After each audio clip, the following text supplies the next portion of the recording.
Krishnaya Bhutale Srimate Bhakti Vedanta Swami Iti Namane Namaste Sarasvate Deve Gauravani Pracharane Nirvishesha Shunyavadi Paschatya Deshakarane. Om Namo Bhagavate Vasudevaya. Om Namo Bhagavate Vasudevaya. Om Namo Bhagavate Vasudevaya.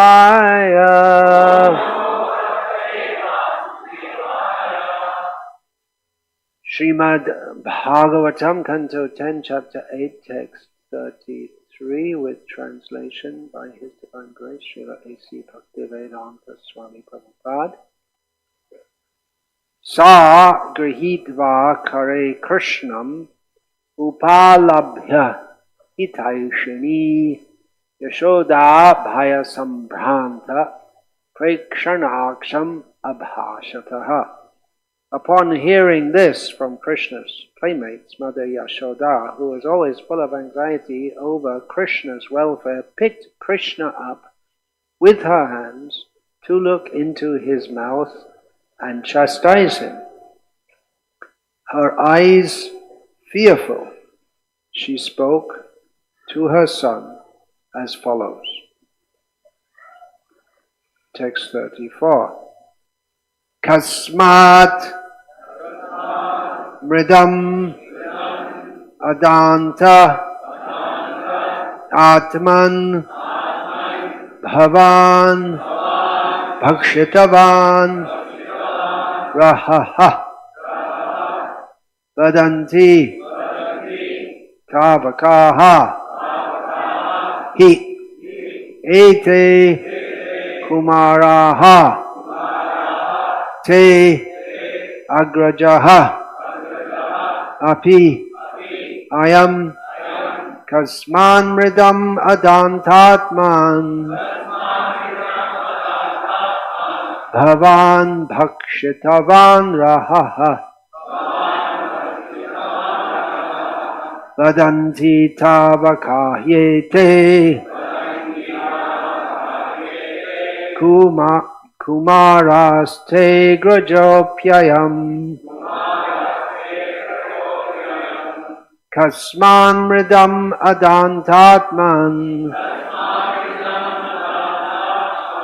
bhavan bhakshitavan rahaha vadanti tavakahyete kumaraste grajopyayam.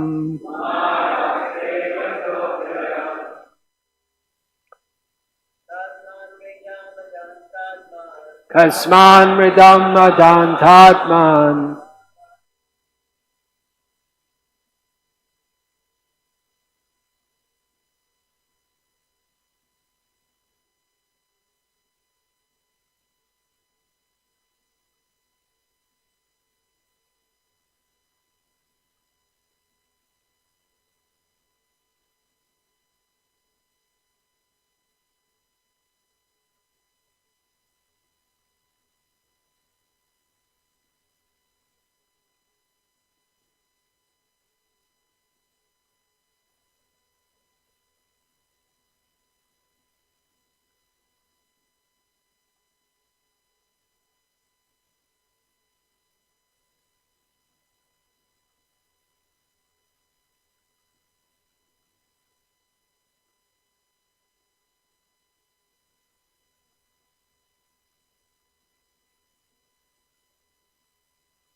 Kasmat.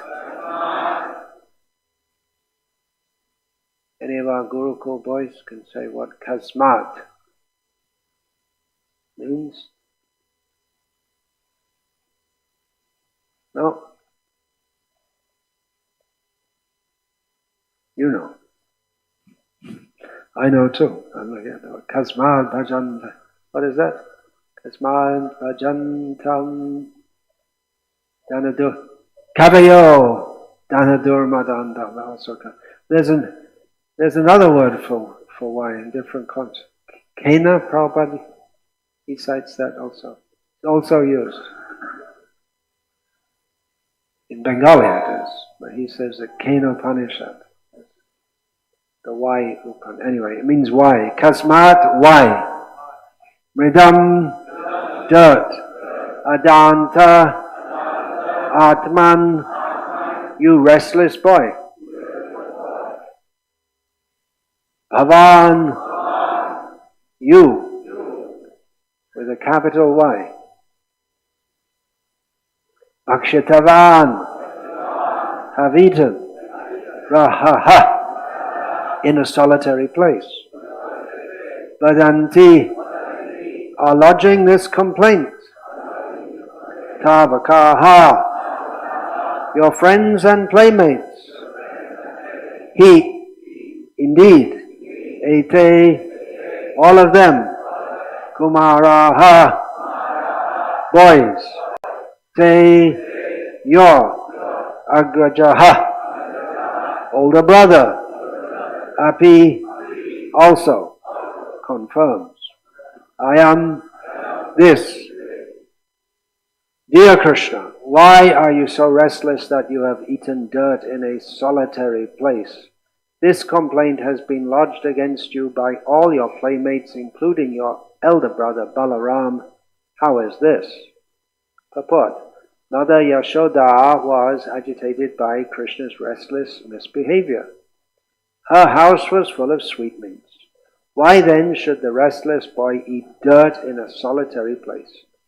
Krishna replied, my dear mother, they have plotted together and lodged a complaint against me so that you will punish me. My elder brother Balaram has joined them. Actually, I have not done this. Take my words as true. Do not be angry and chastise me. Om Jnanatirmirandhasya Jnananjana Shalakaya Chakshurun Militam Yena Tasmai Shri Gurave Namaha Nama Shreshtam Manomapi Shachiputram Atra Swarupam Rupam Tasyagrajam Gurupuri Maturi Goshavati Radha Kundam Girivaramaho Radhika Madhavasham Prakta Yatya Pratita Kritaya Shri Gurum Samnatosmi Vandeham Shri Guru Shri Ataf Padakamalam Shri Gurun Vaishnavangscha Shri Rupam Sagrajatam Sahagana Raghunatam Vitam Tam Sajivam Sadvaitam Savadhutam Parijana Sahitam Krishna Chaitanya Devam Shri Radha Krishna Padan Sahagana Lalita Shri Vishakhan Vitam Chan Guru Vaishnav Bhagavan Shina Smarane Hoy Bigna Vinasham Anaya Shri Hoy Nijavan Chita Puram Hare Krishna, Krishna Krishna, Hare Hare. Hare Rama, Rama Rama, Hare Hare. You might be wondering why I'm giving class every morning in the presence of my august godbrothers, but in consultation with the temple president, it was decided I'll give at least up until tomorrow morning because many devotees are coming to see me. I haven't been here for a long time. We have here a village dispute. The evidence against Krishna seems to be very strong. We had just that all the village ladies had come and complained Krishna got away with it that time. Is he going to get away with it this time? He was caught, when he was caught stealing in the houses, and the men of the house would tell him, "You thief." Krishna would say, "No, you're a thief." Outrageous. Just outrageous. He's caught red-handed, and he accuses the person who he's stealing from of being a thief. Now again, it's everyone against Krishna. All the boys are complaining, including Balaram. That's pretty authoritative. When the elder brother says, "How can you go against your elder brother?" So, one of the multitasks that women have to perform is impromptu judges. When the children come, they have to act as the judge in their dispute. So now Mother Yashoda will look for the evidence. Should be pretty straightforward. If Krishna was eating dirt, then there should be at least some traces within the mouth. So Krishna doesn't refuse, he opens his mouth. We never find out from the text of the Bhagavatam whether Krishna was actually eating dirt or not. Mother Yashoda forgot all about it. That was a trick of Krishna to get away with it. Oh, maybe he didn't do it. We don't know. They're all accusing Krishna, but at the same time they're saying he did it in a solitary place, which suggests that they didn't actually see him. How would they know if he was doing it in a solitary place?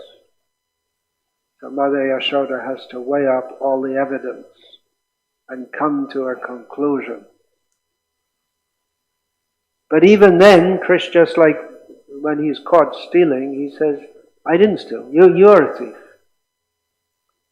It's very, very difficult. This material world is a reflection, perverted reflection of the spiritual world.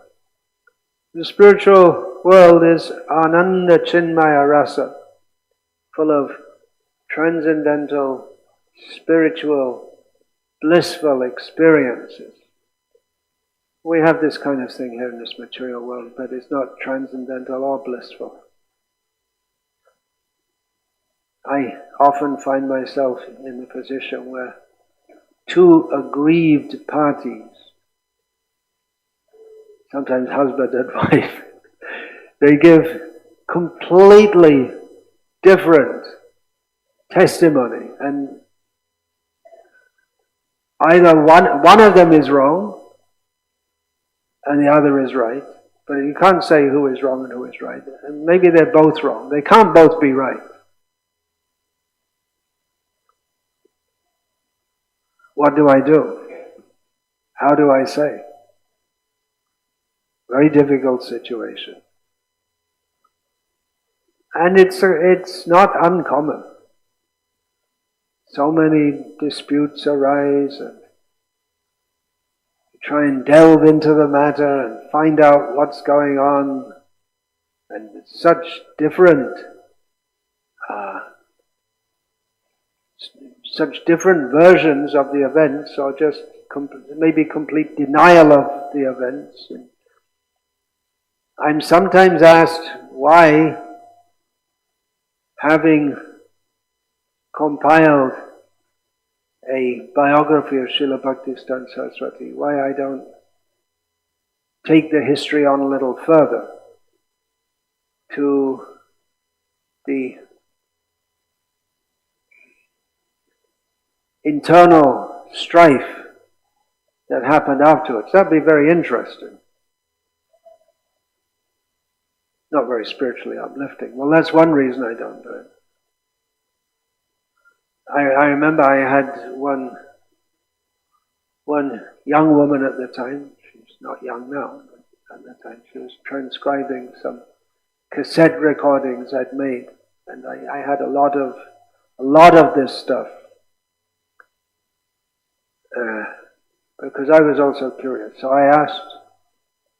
I got so much, and she was really distraught. She thought, well, how can devotees do like that, behave like that?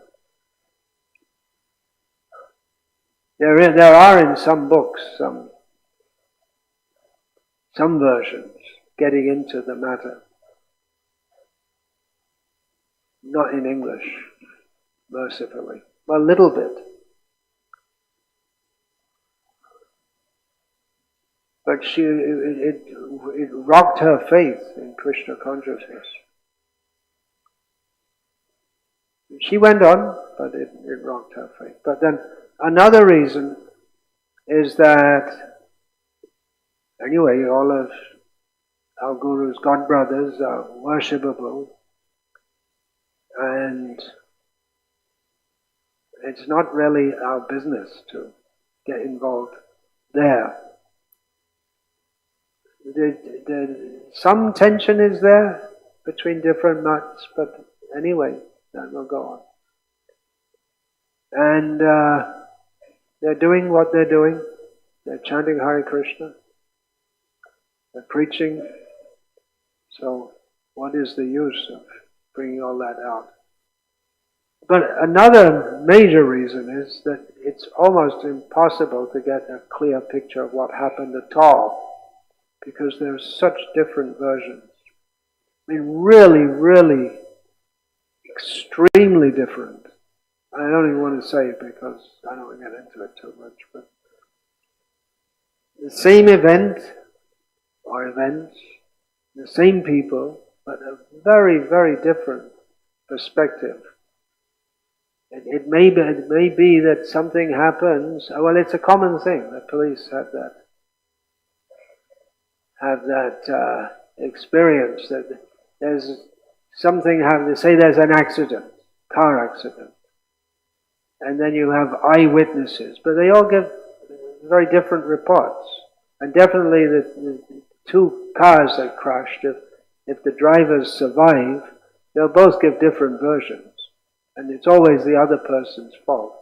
And that's like that too. This husband, wife, it's always the other person's fault. So what to do? It's in the courts, the magistrates and the judges, they have to make some decision.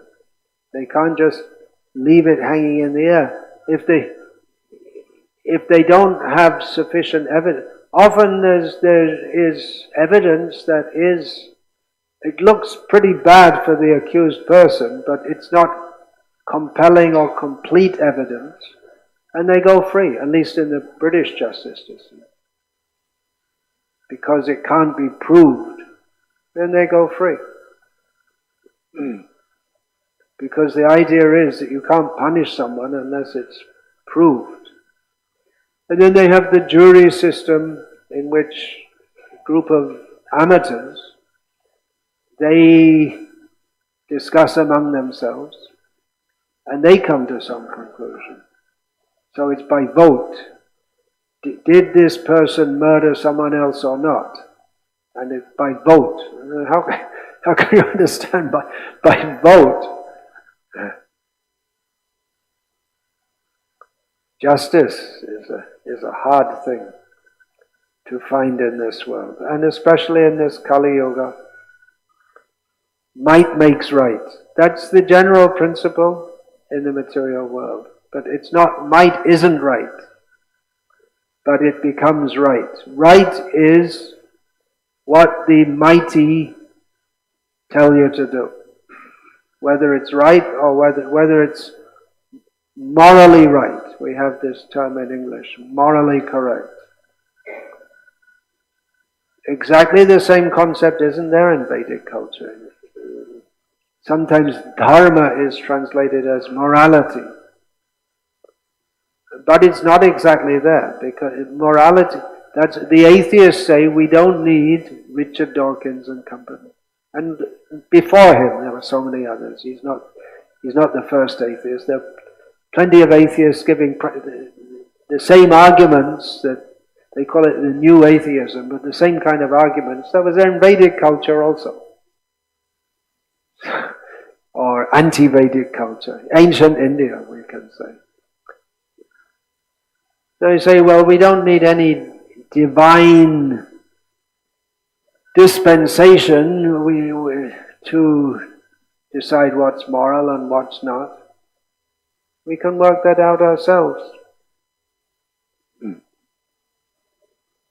And even what is dharma and what is not dharma, as Bhishma Dev said, it's very subtle and it's difficult to understand. Of course, he said it in the wrong circumstances, because he said it when Draupadi asked him, well, is it correct that I'm being treated like this?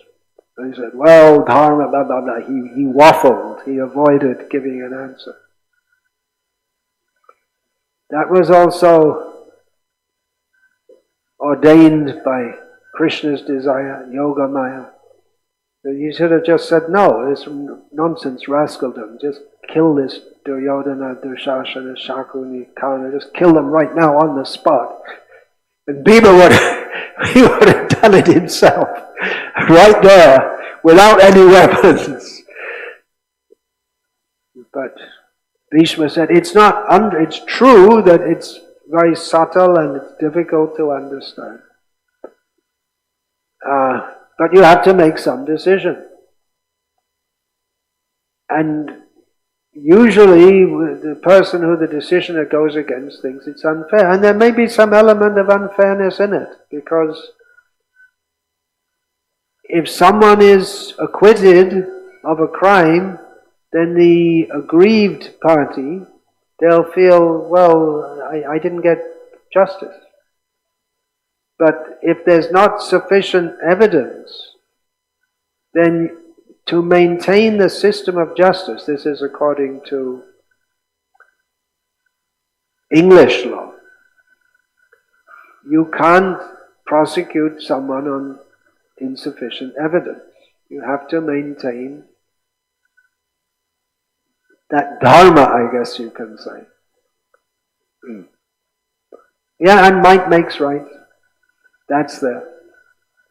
Just like we were discussing yesterday. We're not the only people in the world who have ever discussed it.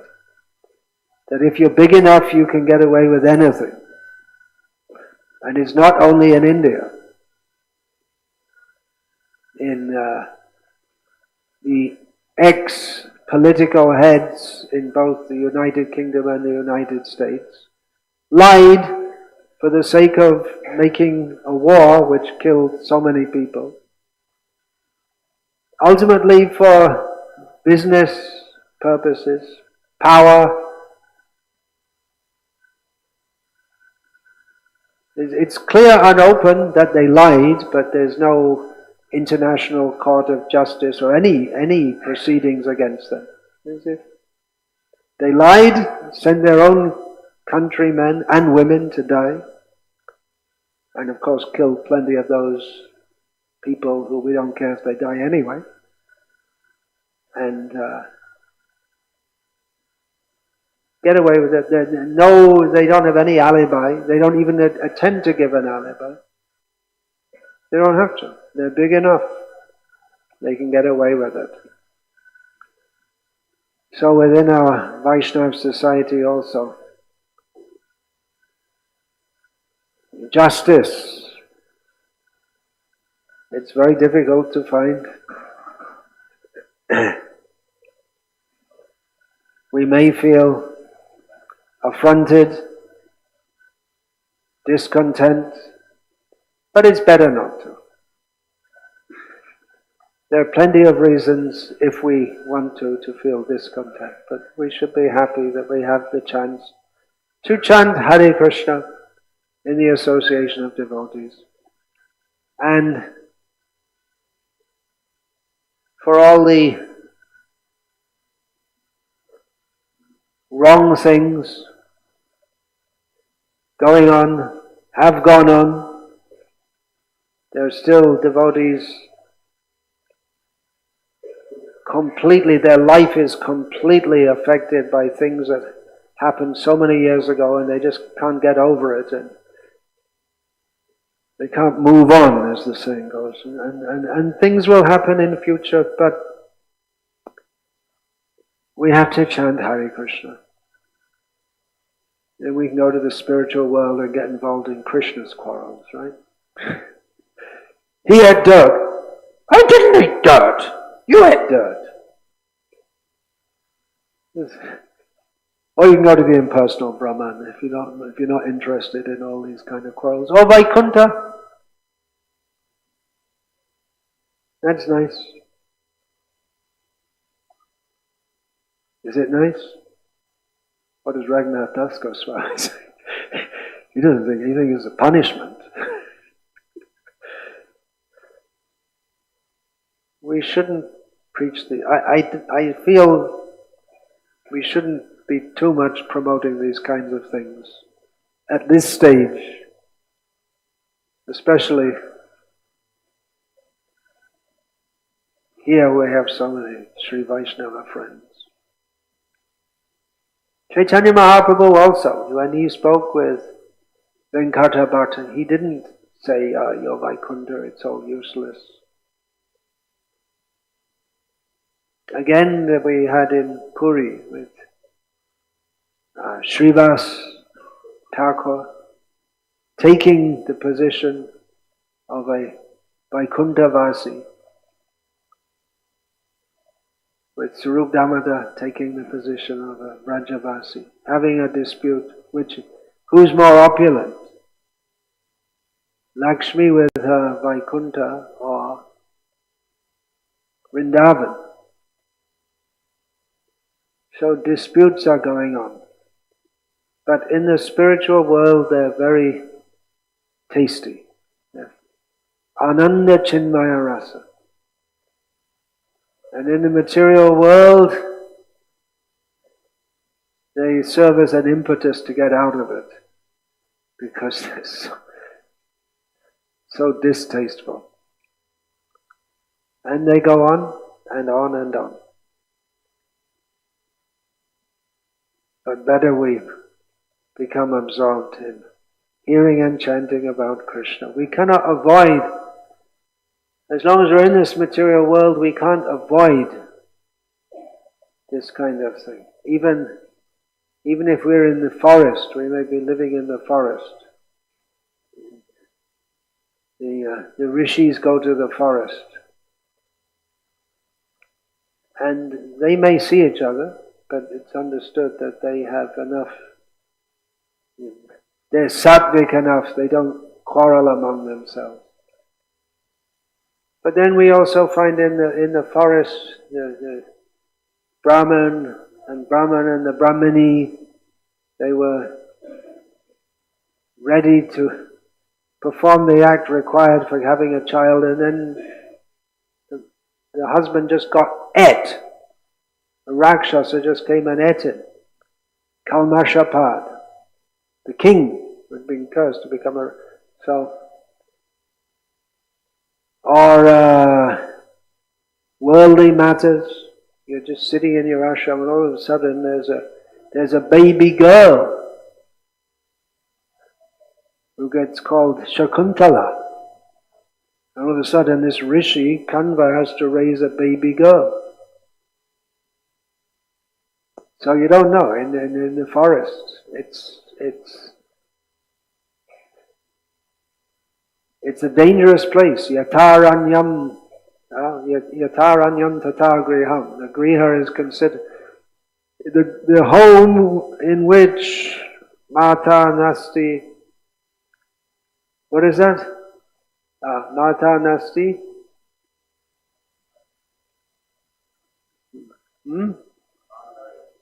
Na mata yasagrihe nasti, then Bharya cha priyavadini. If you don't have your mother at home and your wife is, what do they call that? Henpecking you.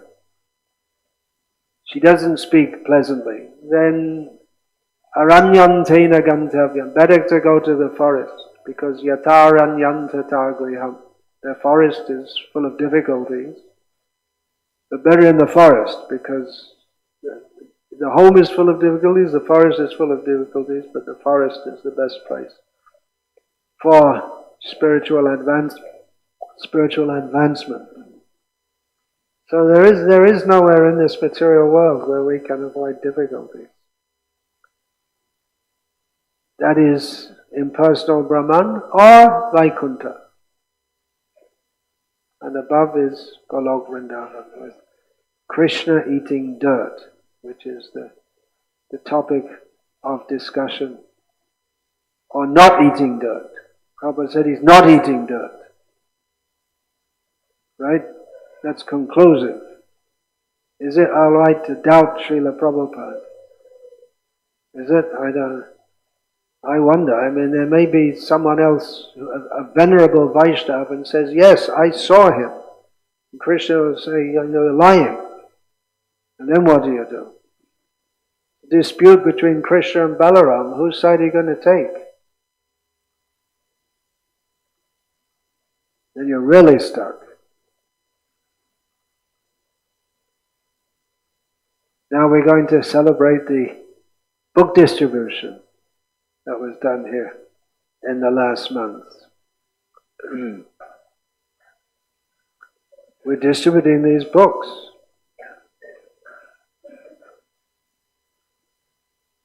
Those are the first books I distributed was Krishna books, because when in England at that time we were distributing books, we usually had only one book at a time. We had the Krishna book set.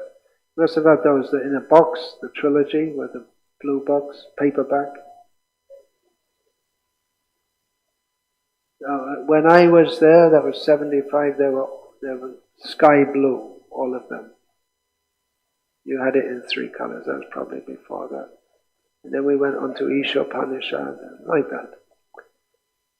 So, we're distributing these books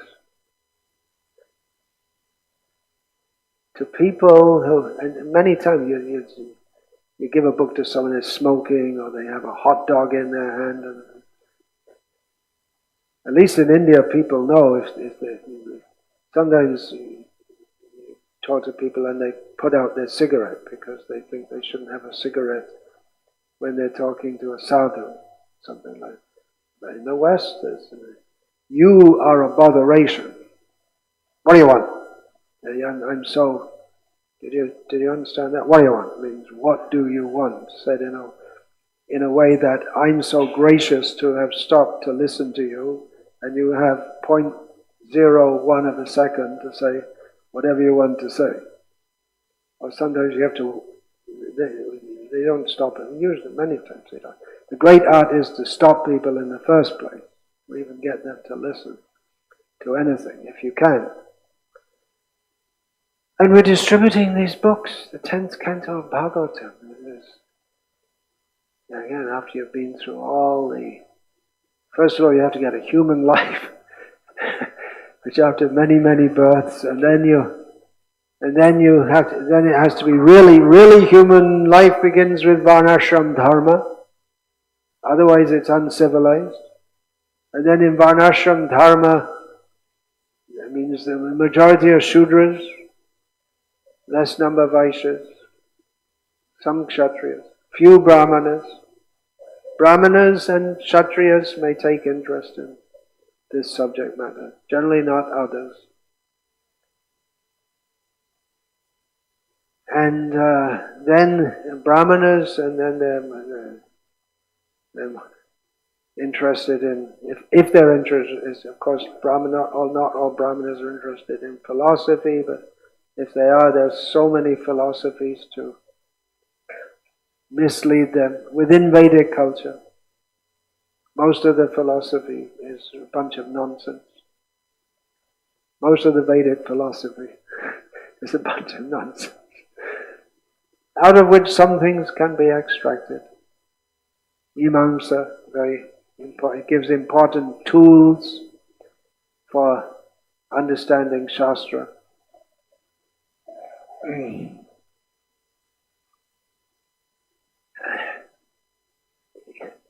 Manushanam sahasreshu kaschid yatati siddhaya yatatam api siddhanam kaschin mang veti tatvataha.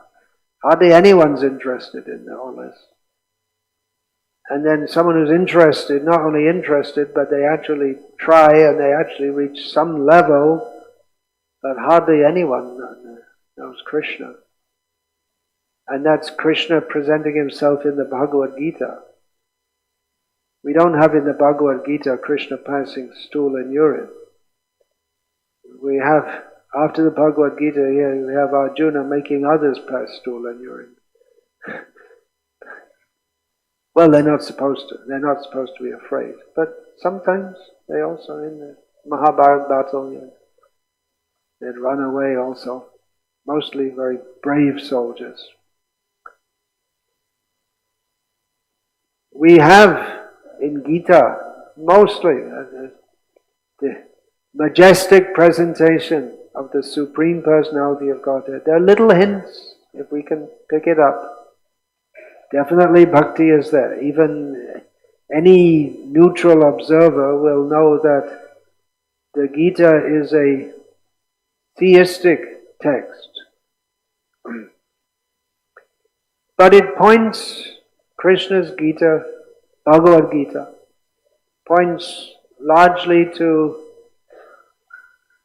the Supreme Person who is creating, maintaining, ultimately destroying the universe, who is the ultimate refuge of all living beings, who is to be worshipped, by worshipping whom one will be delivered from material existence. And there is definitely there are texts which point to the sheer joy of being a devotee of Krishna. That is there. Krishna says, ultimately, manmana, think of me. Arjuna asked Krishna.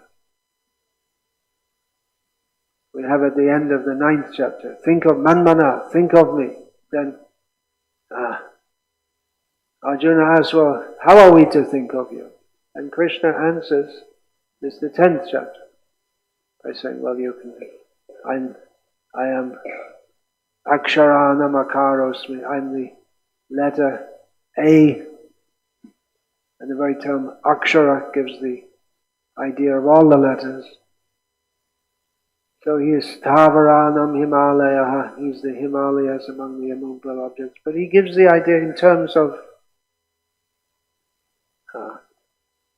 his vibhutis in this material world. Arjuna specifically asked to explain in terms of his vibhutis. What is that verse? He asked, Katam, in the 10th chapter. Aham yogi. Vibhutings charjanadana. How does that verse begin? Anyone? Oh, first, let that one say. No. Who said one young boy voice? What is that? Katam vidyam aham yogins vibhuting janadana. How can I understand? He specifically asked about your vibhuti. So Krishna explained. You can understand. It's a beginning. It is a beginning. Srila Prabhupada famously said, explaining, Rasoham, Apsu, I am the taste of water. That even a drunkard, when he's drinking his wine, if he thinks this taste is Krishna, the time will come when he'll become a great devotee. Famously said, because it was shocking to hear that. But the point is to start, wherever you are, start somehow thinking of Krishna. But this description, this is for the Paramahamsas, topmost Paramahamsas, and we're distributing them. Distributing in India, people know, the people have heard, they know these things. Still the popularity is there. That was a great discovery in when was that? That first, the Ramayana came, TV serial. When was that? 1980 something. 88. I know it was before I took sannyas. I know that because I remember going out I was researching for my Bhakti Siddhanta book. I was in Cuttack and I was visiting different people. I was going around by bicycle around Cuttack one Sunday morning.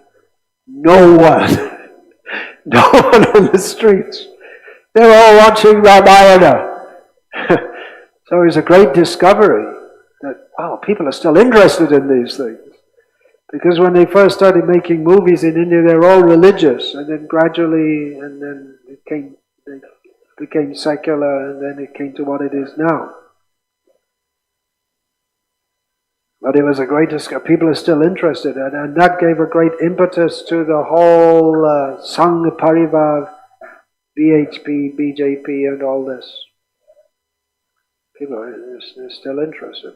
So distributing this in India is one thing. And Radha, Krishna, it's a great mystery. But most Hindus don't find it a great mystery. It's Radha, maybe they don't think about it, I don't know. But for them, Radha and Krishna, yes, Radha, Krishna. It's not a big thing you have to think about. Has God got a girlfriend? Is it right or is it right? It's Radha Krishna, that's all.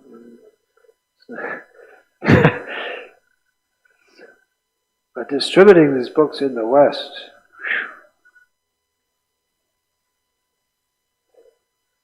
it's a miracle that anyone even takes one book, anytime. We hear about so many miracles of book distribution, and you see them. Here are so many people, their lives are changing by reading these books. Here also, I mean, it's not that, as you might have observed, it's not that everyone in India is a Paramahamsa. But even we find the criminals, if we go in jail and they like to see the books, even the politicians.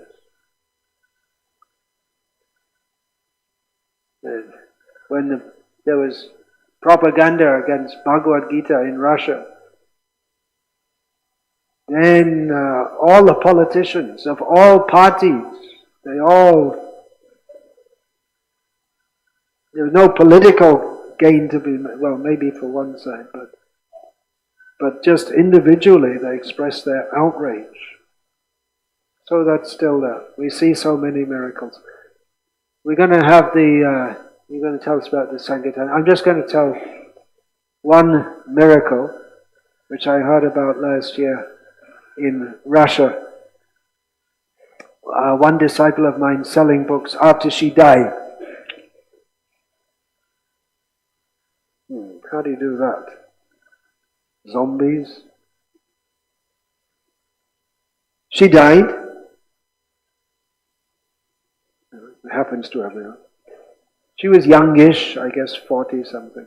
She'd never been in bad health all her life. She was very, very, very good devotee. She never married. She was physically deformed. Very, very good devotee. Everyone was very, very good devotee. So, then her body was taken to the morgue. I don't think there's any word in any Indian language for a morgue. It's where you take dead bodies before burying them, or burying them, or burning them, or whatever you do with them. What would you call that? The Shavshala. I just made up a word for it. The place for dead bodies.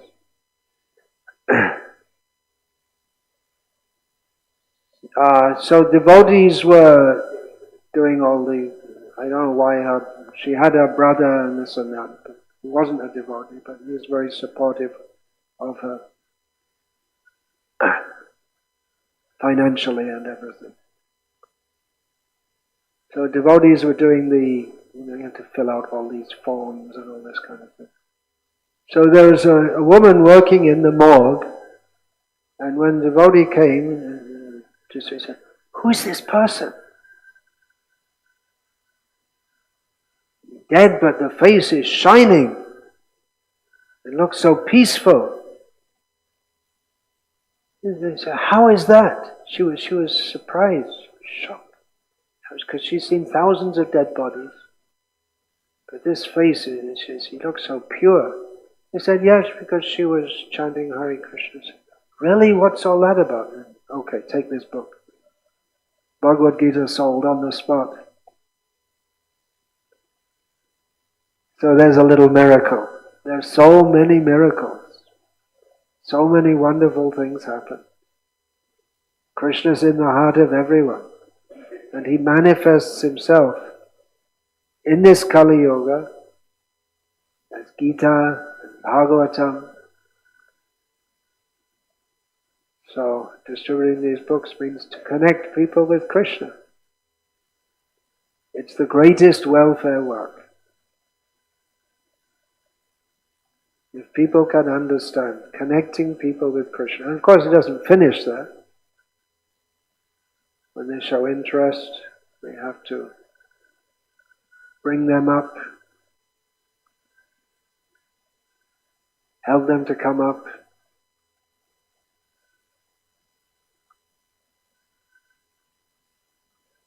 This temple is being built, and no doubt, as with any institution in this age, in the future there'll be disputes and so many things. But one thing, this temple will sell many books, of Prabhupada's books.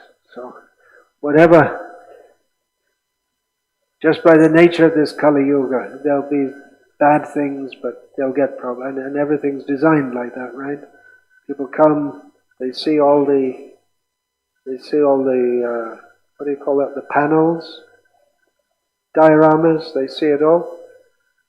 And then before they leave, they have to go through the book room, the bookshop.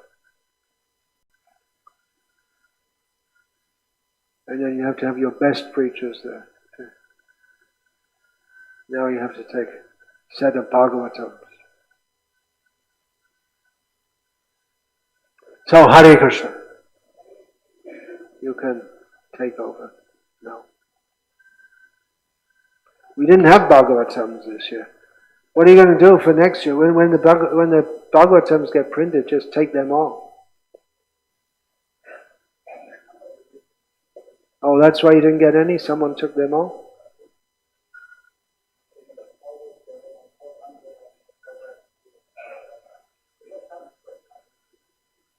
Well, 400's not much.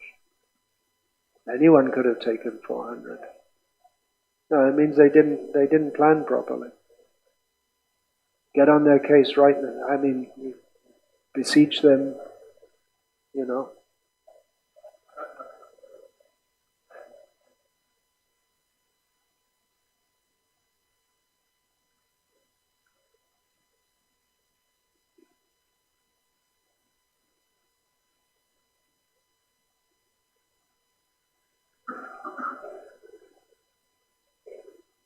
Hare Krishna, Krishna Krishna. Hare Krishna, Hare Krishna. Hare Krishna. Guru come and sit here. Guru Bhagavan will read. I will just introduce. He will tell the score. Oh, you can be here.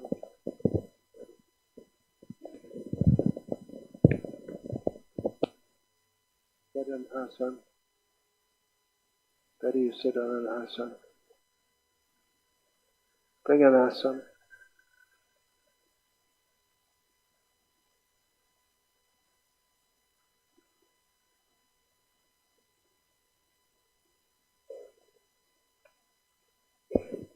Hare Krishna. For the pleasure of Guru Maharaj and all devotees, Srila Prabhupada and Shri Gaurnitai, we had a book distribution marathon this year. It's construction is going on and so many things, destruction is going on, but some humble score to offer Guru Maharaj. We had 245 devotees participating in marathon, and we have many teams. And Guru Bhagavan Prabhu will request him to read the different parties who participated in the score. There, so from behind there. All right. So I'll just read different teams' scores, and Guru Bhagavan will read the names of the devotees involved. I'll try to read fast. So we have Murari Prabhu and Bangalore team distributed 1,074 Mahabig books. Gaur Premanand. Mahabig books means mostly Gita, is it? They had 11 Bhagavatam sets. There's some stock of sets. 2 Chaitanya Charitamrita sets. 3 Shri Bhaktisiddhanta Vaibhava, 5 sets. Oh, I include that. Yeah. 21 big books, 10 medium and 32 small books.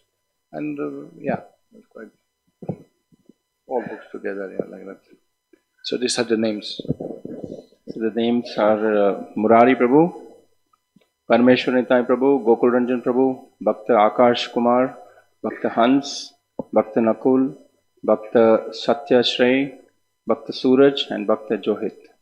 Did you send devotees from here to help in Bangalore? They were there. Yeah, Gokul Ranjan obviously, but some of the bhaktas. Yeah, no, these are all here still. Okay, good. They are all here.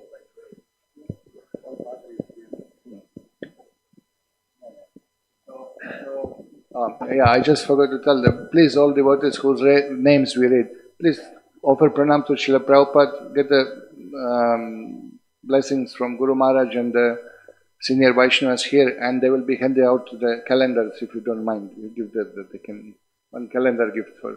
Yeah, they only did one for Bangalore, right? And they don't have enough rooms to put them on. Let them take home. Let them give to somebody. No problem. Yeah, give to that Mukunda. You can write. Yeah, and one here, one this side, one that side. Yeah, yeah. Pull it little on the side. Yeah. So please, yeah, offer pranam and then get your blessings.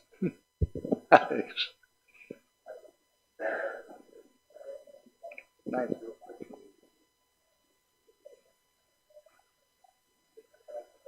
Yeah. Okay, you can explain.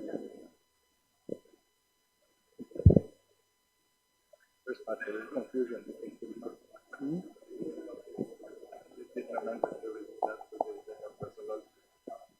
Carrying the rooms and